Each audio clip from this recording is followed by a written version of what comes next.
भैरवपुर नाम का एक गांव था। उसी गांव में भोला नाम का एक गरीब किसान रहता था, जिसके पास अपना एक खुद का छोटा सा पालक का खेत था। भोला बहुत ही सीधा साधा और मेहनती था, मगर उसके अंदर थोड़ा लालच भी था। ओहो, आज तो बड़ी जल्दी उठ गया मैं। क्या करूं? खेतों में जाकर वहां के हाल ही देख लेता हूं। लेकिन मेरे वहां जल्दी जाने से फसल दोगुनी तो होने नहीं वाली। हमेशा उतना ही फायदा होता है। पता नहीं कब मेरी कोई लॉटरी लगेगी और मैं अमीर बनूंगा। लोग कहते थे उसकी पालक सबसे हरी और ताजी होती है, लेकिन उस खेत के बारे में एक बात मशहूर थी। लोग कहते थे कि उन्होंने अक्सर देर रात को वहां किसी औरत को चलते हुए देखा है। यही नहीं, पास रहने वालों ने ये भी बोला कि उन्हें घुंघरुओं की आवाज भी सुनाई दी। एक दिन सुबह सुबह भोला अकेला ही खेत में पहुंचा और रोज की तरह वो पालक तोड़ ही रहा था कि अचानक उसे लगा कि कोई उसके पीछे खड़ा है। कौन है? अरे रामू, तू है क्या? मगर पीछे से कोई जवाब नहीं आया। भोला ने पीछे मुड़कर देखा, लेकिन वहां कोई नहीं था। लेकिन जैसे ही वो फिर से पालक तोड़ने के लिए झुका, उसे चक्कर आया और धड़ाम वो खेत में ही गिर पड़ा। इधर शाम तक जब भोला घर नहीं लौटा तो लोग उसे ढूंढते हुए खेत पहुंचे। लोगों ने देखा कि भोला बेहोशी की हालत में खेत में पड़ा था। लोगों ने भोला को उसके घर पर उसकी माँ के पास छोड़ दिया। और सचमुच अगले ही दिन कुछ अजीब होता है। भोला के पालक के खेत के ठीक बाहर जो कच्ची सड़क थी, वहां पर एक छोटी सी ठेली लग गई। ठेली पर एक औरत खड़ी थी, जिसने लाल साड़ी पहनी हुई थी और घूंघट कर रखा था। वो मीठी आवाज में गा भी रही थी, आओ आओ, गर्मा गर्म पालक के पकौड़े, एक खाओ, मन खुश कर जाओ।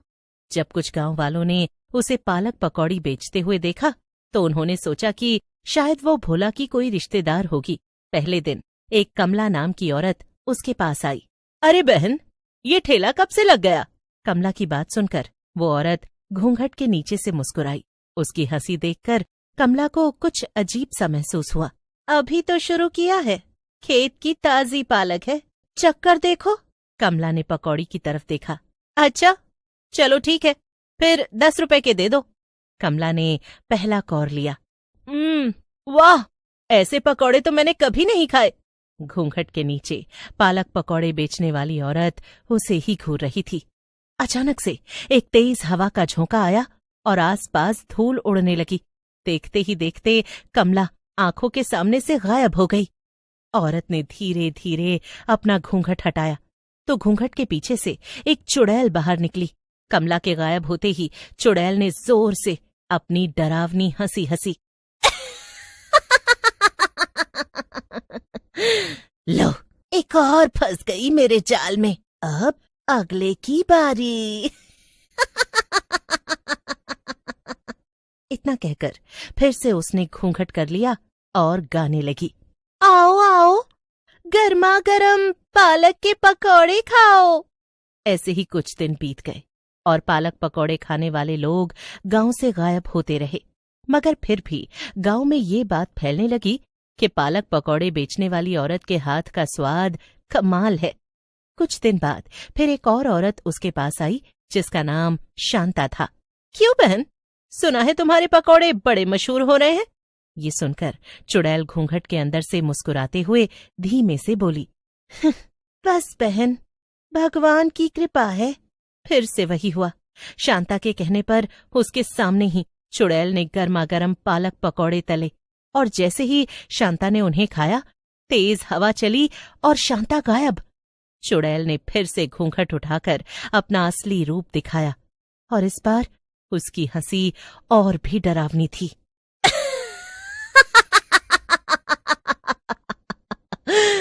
पालक का स्वाद, जान का इनाम। मगर जब उस दिन शांता घर नहीं लौटी तो उसके पति ने पूरे शहर में ढिंढोरा पीट दिया। पता नहीं मेरी बीवी कहाँ गायब हो गई। हे भगवान, आखिरी बार बड़े मन से वो पालक पकौड़ी वाली के पास पकौड़ियाँ खाने गई थी। शांता के गायब होने के बाद से इस बार धीरे धीरे गांव में ये खबर फैलने लगी कि जो भी औरत उस ठेले से पकौड़े खाती है वो वापस घर नहीं लौटती। ये बात उसी गांव में रहने वाली एक चालाक लड़की राधा को बड़ी खटक रही थी कि आखिर औरतें ही क्यों गायब हो रही हैं, आदमी क्यों नहीं। इसीलिए मन ही मन उसने ठान लिया कि वो सच का पता लगा कर रहेगी। कुछ तो गड़बड़ है, हर बार औरत ही क्यों गायब हो रही है। उसने ये बात जब अपनी सहेली सीता के सामने कही तो, सीता तू मेरे साथ चल, हम दोनों जाकर पता लगाएंगे कि आखिर माजरा क्या है, बस तू पकौड़े मत खाना। अच्छा, मगर बाकियों की तरह हम भी गायब हो गए तो? ओहो, कुछ नहीं होगा, मैं हूं ना, चल अब चलते हैं। दोनों सहेलियां साथ में खेत के बाहर पहुंची। ठेला वहीं था और वो घूंघट किए हुए चुड़ैल भी। दोनों सहेलियों को देखकर चुड़ैल घूंघट के पीछे मुस्कुराती है और कहती है, आओ बहनों, गर्मा गर्म पकौड़े खाओगी? कितनी प्लेट लगा दूं?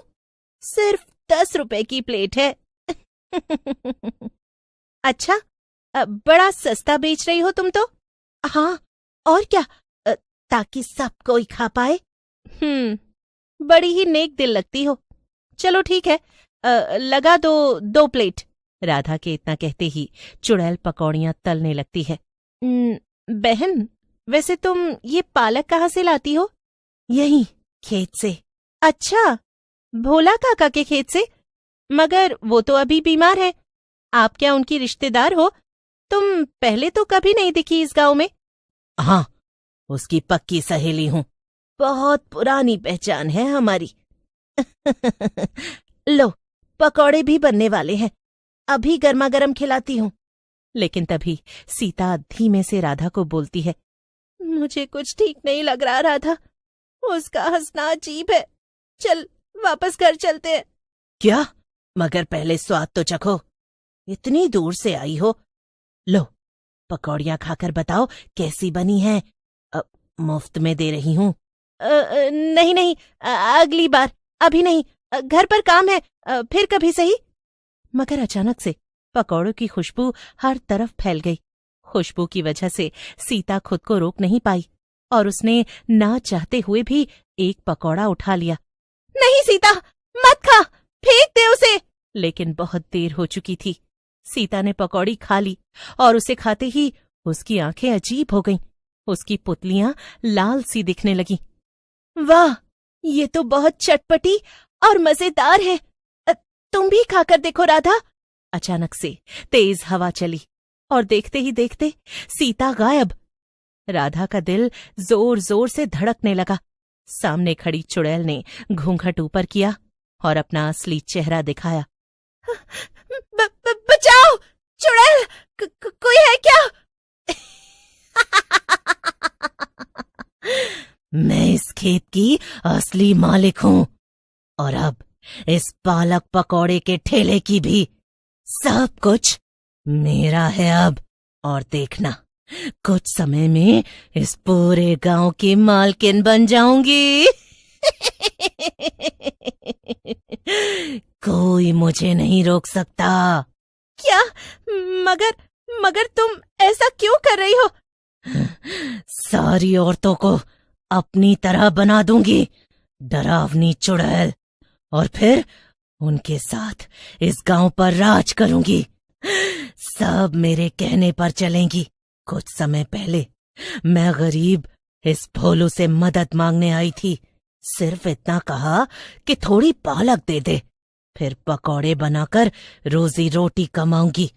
मगर उसने मेरी मदद नहीं की, मुझे दुत्कार दिया और मैं भूख से मर गई। इसीलिए उससे बदला लिया मैंने। मुझे समझ आ गया है, तुम सही हो, इसीलिए मैं भी तुम्हारी पकौड़ी खाकर तुम्हारी टीम में शामिल होने आई हूँ। जैसे ही चुड़ैल कढ़ाई में तेल गरम करती है, पीछे से राधा चुपके से पास आती है और राधा उसे उसी तेल में धक्का दे देती है। चुड़ैल संभल भी नहीं पाती। पकौड़ों के साथ साथ चुड़ैल भी जलकर राख हो जाती है। सभी गायब हुई औरतें वहां पर वापस आ जाती हैं और उधर भोला की बीमारी भी ठीक हो जाती है।